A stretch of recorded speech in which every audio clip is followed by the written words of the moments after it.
हमारे इस channel Hema TV को लाल button दबाकर सब्सक्राइब करें और घंटी का बटन दबा दें ताकि हर वीडियोस की नोटिफिकेशन आप तक जल्द से जल्द पहुंच सके। धन्यवाद।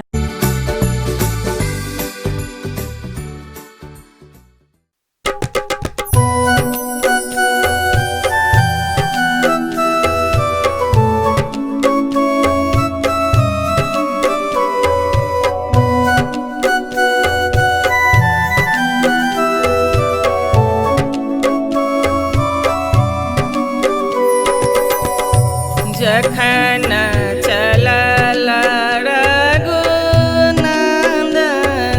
रे संग सुबुद्धि सयानी।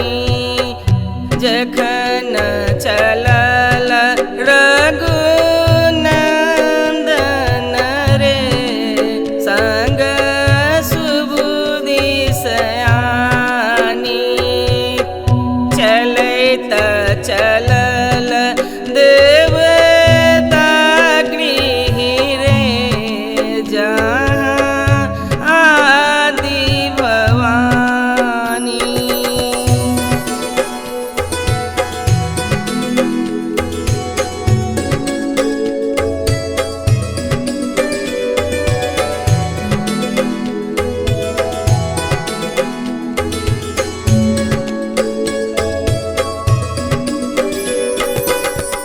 अंगूरी पकड़ी लेला जानकी रे संग सखी सब जाई। अंगूरी पकड़ी लेला जानकी रे संग सखी सब जाई।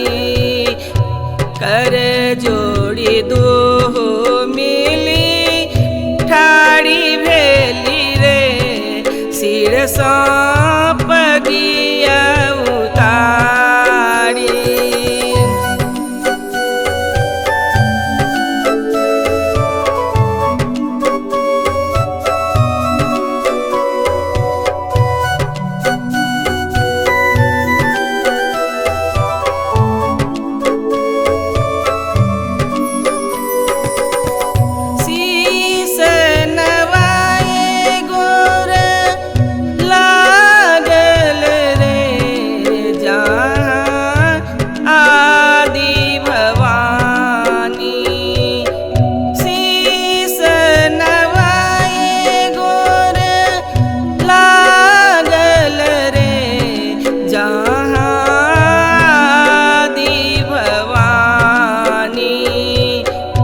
आशीष मांगल जुगल बर रे देलनी आदि भवानी।